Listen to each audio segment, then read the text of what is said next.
Hey everybody, Questwise here, and as you can see, today we're going to be talking about The Warlock of Firetop Mountain. This is a fighting fantasy game book.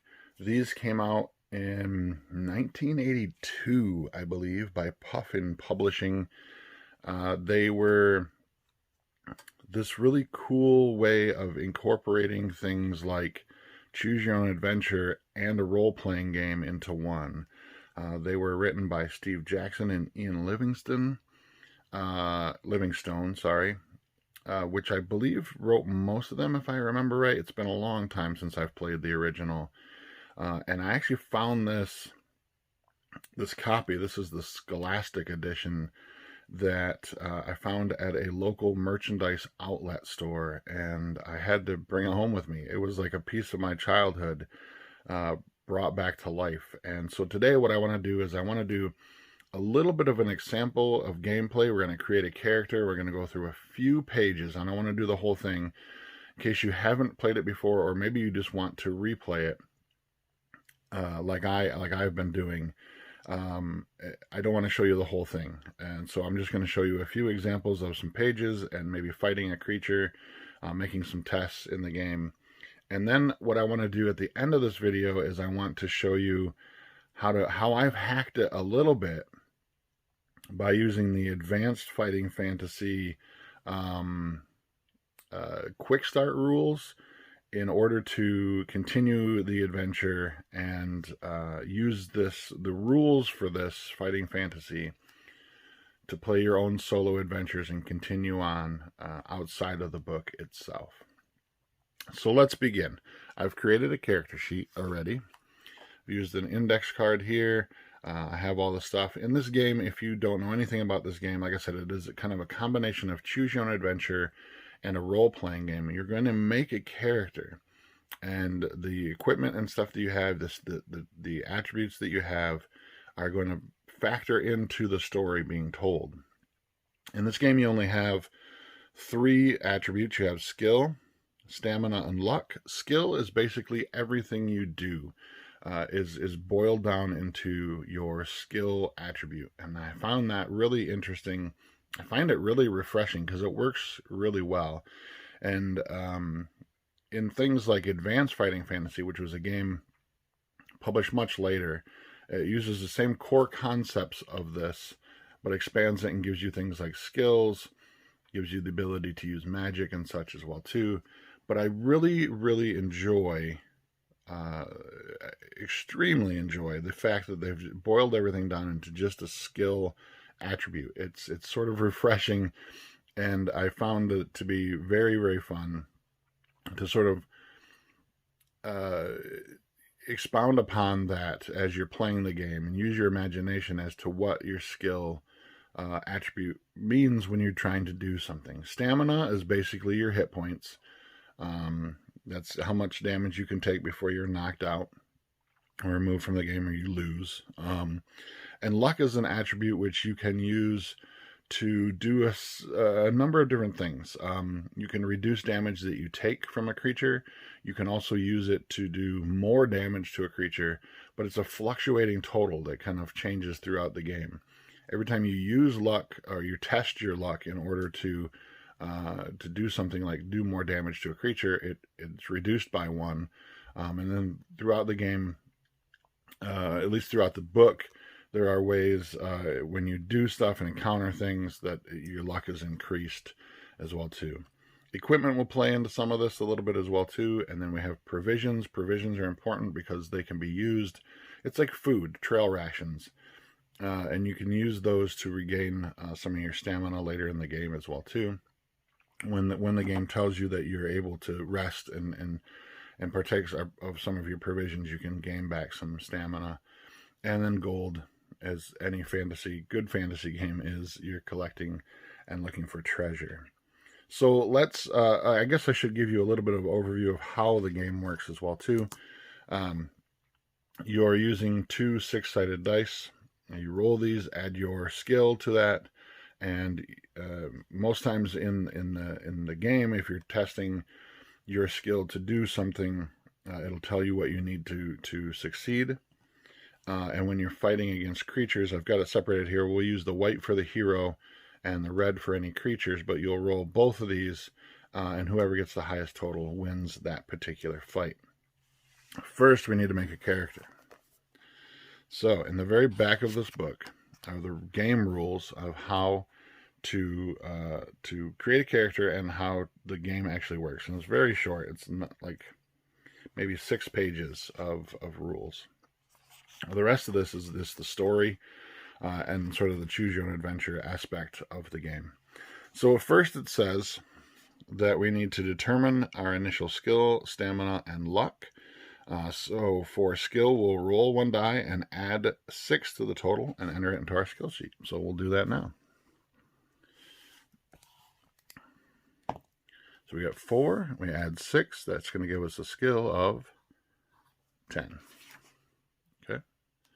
And the pencil might be a little hard to read on here, but because some of the stuff fluctuates so much, I wanted to do that in pencil for now. For stamina, it says roll both dice and add 12 to the number, and that's your total stamina score. So we got 6, 7, 8, 9, 21. So we added our stamina on there. And then for luck, it says roll 1 die and add 6 to this number, much like skill. All right, so we have 10 luck. That's actually pretty good. Because a lot of times when you're testing your skill, you're going to roll these dice and you're trying to roll underneath the number. And if you do, you're successful. When you're in combat, you're looking to roll high. You want to add your skill to the roll that you get in order to try to defeat the monster or do damage to the monster. All right, so next it goes into a little explanation of how what stamina does, what luck does, skills. Talks about battling creatures. We just went over that. It talks about escaping battles, how to use luck, wounding creatures, restoring luck and skill, more on additional uses for luck and stuff as well. Talks about provisions in here as well too. It says for you may eat 1 meal at a time. When you do, you reduce 1 from your provisions, and you add 4 points back to your stamina. So that's how provisions work. And really, provisions only work when you're told to do so in the text itself. And then equipment in the back here, we start with a sword, leather armor, a shield, and a backpack. And continuing our provisions. And I missed the part on provisions. Okay, enough provisions for 10 meals. So we'll add that on here. So we have 10 provisions. And then we have a sword, leather armor, a shield, and a backpack, as you can see here. I'm not going to write that down now just to save time, but we'll remember that we have those if it ever comes up in the thing. Then we also get to choose one of the following. You get to choose a potion of skill, which restores your skill points, potion of strength, which restores stamina, and a potion of fortune, which restores luck. And I always start with a potion of strength because stamina is really important in this game. It is your hit points, your life total. So you'll need that quite a bit. So I'm going to take a potion of strength and put that under equipment. Potion of strength. And times 1, because we start with 1. So there we have our potion. Oops, if I can focus. Potion of strength times 1. All right, then let's get into it. That's basically all you need to do to create a character. You can give them a name if you like. But a lot of times it's just you. It's you're playing this game. You're taking on the role to try to take down the Warlock of Firetop Mountain. Now, there are many of these. I believe that Scholastic did 6 different ones of these that I know of. They're all listed in the back here.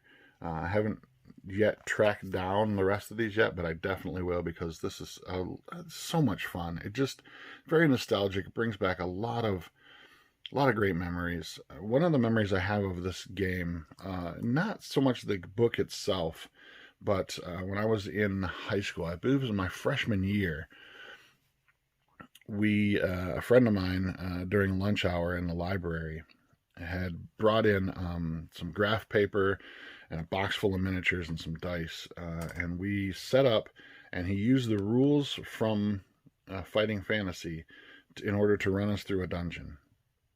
And he had already drawn up the dungeon and seeded it with monsters, and he would draw the dungeon and show us the door. We would tell him what we wanted to do. We would enter a room and we'd fight monsters, gain treasure, and it was just a lot of fun. But we were using the rules for this, and that's what's really great about this particular thing, is that there's a rule set already kind of ingrained into it, and you can extract that and use it for many other things, which I will show you at the end of this video how I've done that as well too. So let's just dive in. Let's begin. We'll start on page 1 here. Some background on what's going on. And I'm just going to paraphrase a lot of this so you're not bored sitting here listening to me read this entire thing. But it says, "At last your 2-day hike is over. You unsheath your sword and lay it on the ground and sigh with relief as you lower yourself down into the mossy rocks to sit for a moment's rest. You stretch, rub your eyes, and finally look up at Firetop Mountain." Let's see. Skip ahead a little bit. "Sharp, rocky crags jut out at unnatural angles. At the top of the mountain you can see an eerie red coloring, probably some strange vegetation, which has given the mountain its name. Perhaps no one will ever know exactly what grows up in there, as climbing the peak must surely be impossible. Your quest lies ahead of you. Across the clearing is a dark cave entrance. You pick up your sword, get to your feet, and consider what dangers may lie ahead of you. But with determination, you thrust your sword home into its scabbard and approach the cave." As we approach the cave, we get a couple of choices here at the very top. You set off into the cave. A few yards in. After a few yards, you arrive at a junction. Will you turn west or turn east? Let's say we'll turn east, and to turn east, it says to turn to section 278. What's really nice about this is they list the numbers here at the top as well too, so it's easier to flip through. So we'll find 278. And we are here. 278 says, "The passage soon comes to an end at a locked wooden door. You listen at the door but hear nothing. Will you try to charge the door down? If so, turn to 156. If you would rather turn around and go back to the junction, turn to 92. Well, we're going to try to knock the door down, right? So we're going to go to 156. And it says, "You charge the door with your shoulder. Roll 2 dice. If the number rolled is less than or equal to your skill score, you succeed." So perfect. We're going to get to see a skill roll here. So remember, our skill is 10. We've already determined that before. We're going to roll these. And we got a 7. So we're successful. And it says here, if you succeed, turn to 343. And 343. The door bursts open and you fall headlong into a room, but your heart jumps as you realize you're not landing on the floor, but plunging down a pit of some kind. Luckily, the pit is not particularly deep, and you land in a heap. You land in a heap less than 2 meters down. Lose 1 stamina point for your bruises. Climb out of the pit, into the room, and leave through the door, heading west, turn to 92. So we lost 1 stamina. All right, so now we're down to, so I'm just going to mark it with a hash mark here, but we are now down to 20, effectively. And it says to turn to page 92, or section 92. So I'm going to go back here. 92 says you arrive back at the junction, you look left, see the cave entrance in the dim distance, but you walk straight on. Turn to 71. Hoping we get to a monster here soon as I can show you that. There is a right-hand turn at the north of the passage. Cautiously you approach a sentry post in the corner, and you look in. You can see a strange goblin-like creature, which is pictured here, in leather armor asleep at his post. You try to tiptoe past him, test your luck. If you're lucky, he does not wake up and remains snoring loudly. If you are unlucky, you step with a crunch on some loose ground and his eyes flicker open. All right, so now we're going to test our luck. Remember, our luck is 10. So roll 2 dice. And we got 8, so we are lucky. We get past him without waking him up. Turn to 301.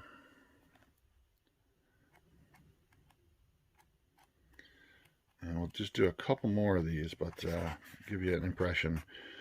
301 says, to your left, on the west face of the passage, there's a rough cut wooden door. You listen to the door and hear a rasping sound, which may be some sort of creature snoring. Do you want to open the door? If so, turn to page 82. If you wish to press on northwards, turn to 208. Well, let's see what's inside. So we'll open the door and we'll go to 82. Oops, passed by it. The door opens to reveal a small, smelly room. In the center of the room is a rickety wooden table which stands a lit candle. Underneath the table is a small wooden box. Asleep on the straw mattress in the far corner of the room is a short, stocky creature with an ugly, warty face. The same sort of creature that you found asleep at the sentry post. He must be the guard for the night watch. You may either return to the corridor and press on northwards, or creep into the room and try to take the box without waking the creature. If you want to try to steal the box, test your luck. If you're lucky, he does not wake up. If you're unlucky, turn to 33. So let's try our luck one more time. We're still at 10. Oh no, we failed. Bad. Just turn to 33.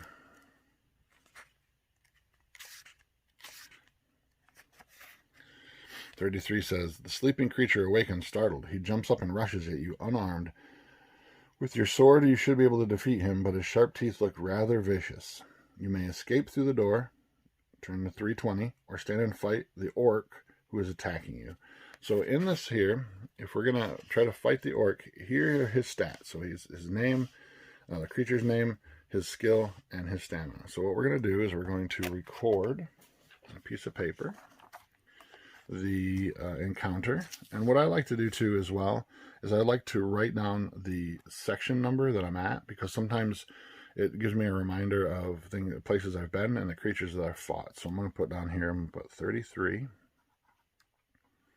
I'll put it in parentheses, and I'll put orc, and his skill is 6, and his stamina is 4. So every time you do damage to a creature, it does 2 points of damage. So we could take this guy out effectively by simply doing a couple of good hits to him. So we're going to do that. We're going to attack. And how this works is we're going to roll our dice, and we're going to add our skill stats to each of those numbers. So what I like to do is we'll roll for, and it doesn't really matter, it's just all sort of happening at the same time. So a lot of times when I'm playing by myself, I just roll all 4 dice together and then add them up. But I'll do it separately just for this example. So we'll roll for the orc first. So he's got 6, 7, 8, and he's got a skill of 6. Okay, and we're going to roll ours. We got 5, 6, 7, and we have a 10 for our skill. So we beat him, and we're going to do 2 points of damage to him. So we'll just put down 2 hash marks here. 1, 2. Now here's an interesting thing about this game. You can test your luck in order to try and do more damage. If you're successful, you'll do 2 extra points of damage, and we could take him out in 1 hit.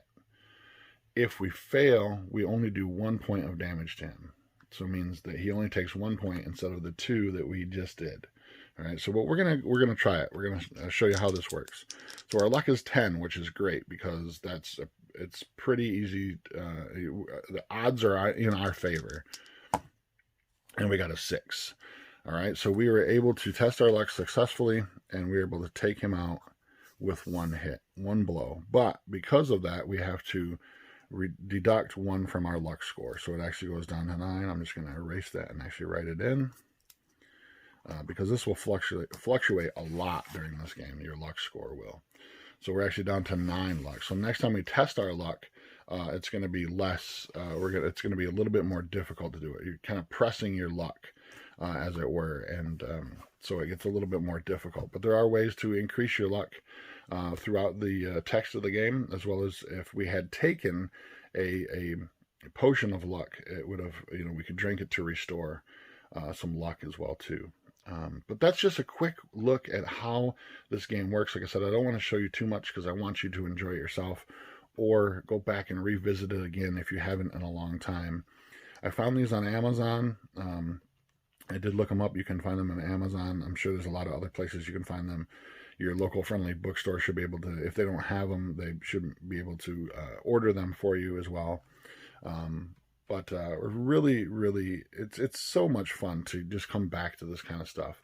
And I love the simplicity of it. Lately, if you've been watching any of my videos, and even if you checked out my new game that I just published, Minimal Worlds Fantasy, I'm really falling in love with the aspect of minimalist role-playing games.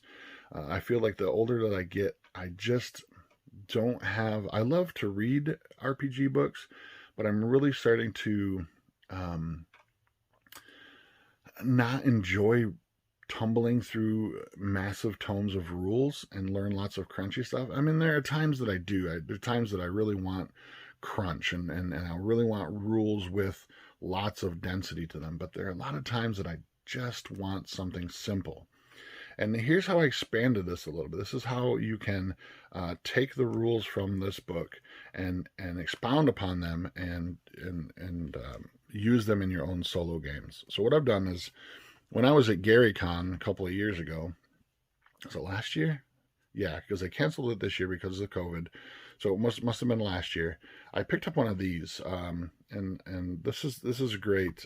Inkwell's Ideas sample card deck, and this is just a deck of cards that has lots of different little mini adventures, and it has some NPCs and creatures in it, and some really fun stuff. I just picked up one of the sample packs, but they had dozens of different kinds, and you'll see that all the different kinds, samples that they were drawn from, and these are all full decks that you can buy.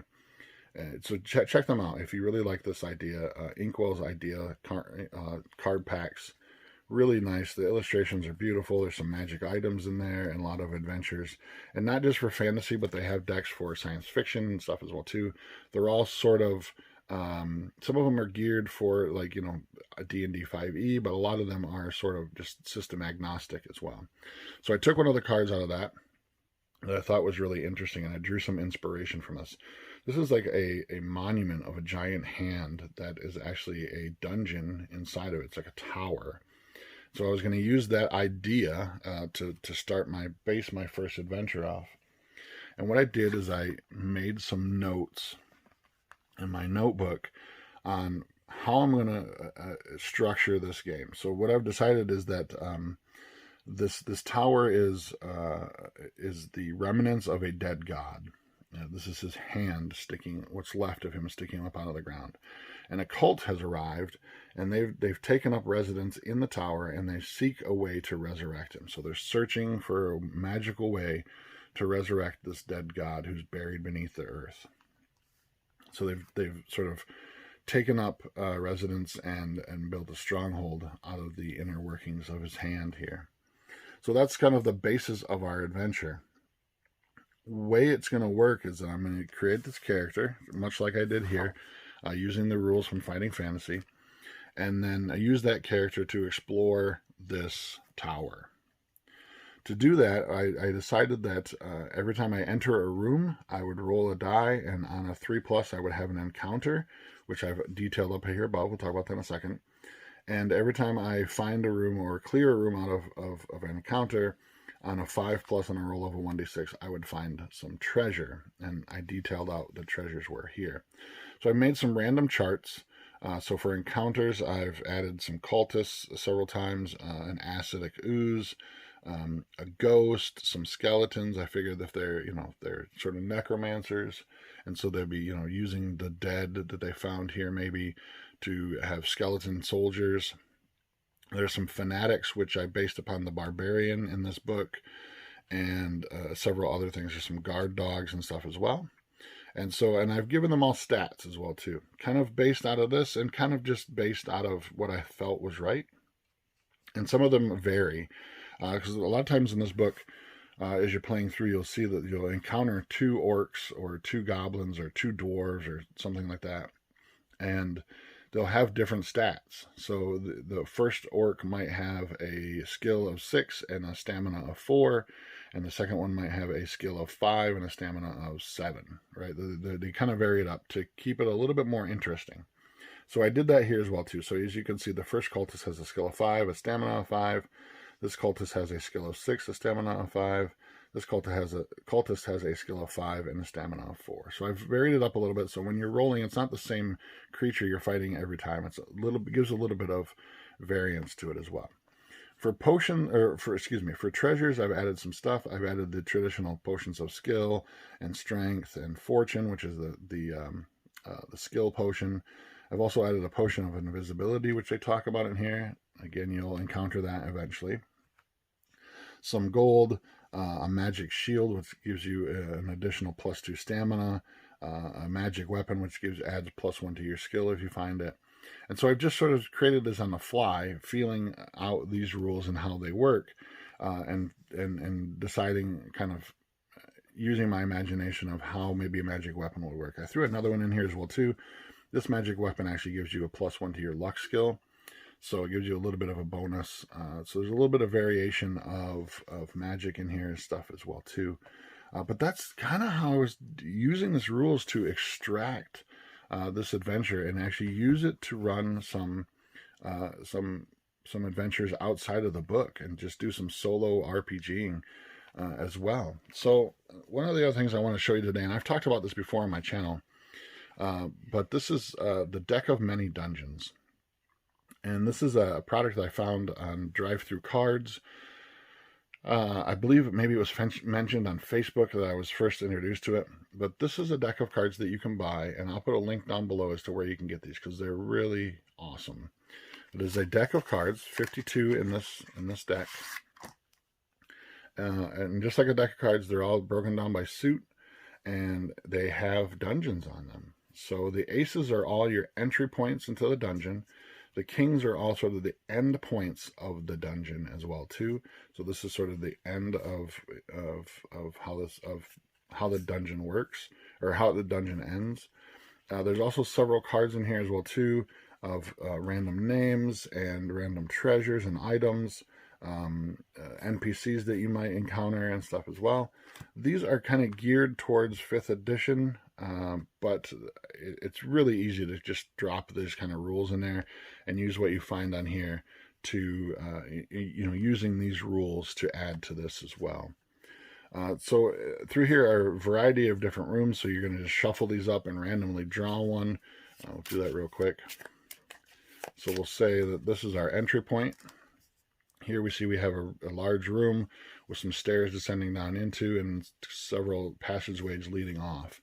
At the bottom of these cards, there's some quest ideas. So, you could roll this and be like, kill a monster who holds an item. Oops, if I can get this to focus. Sorry about that. Kill a monster that holds an item if you roll a 6 through 9. So that's our quest, and this kind of gives you a jump start into the adventure. And you will draw one of the cards from this deck, and you will place it however you feel is appropriate to continue the dungeon. You just lay these on a table in front of you, and it builds a dungeon for you. It's the Deck of Many Dungeons. It's amazingly awesome. Really, really cool. On the bottom of this, it shows you that there's a monster in this room, and then you roll, and it kind of gives you an idea of some of the stuff that you'll be encountering.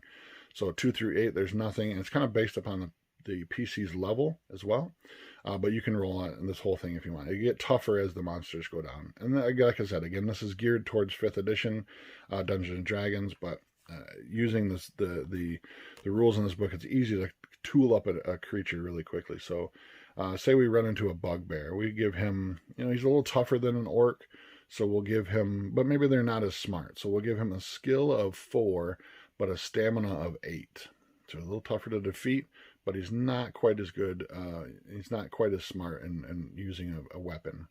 And then there's some secret doors and stuff in here as well too.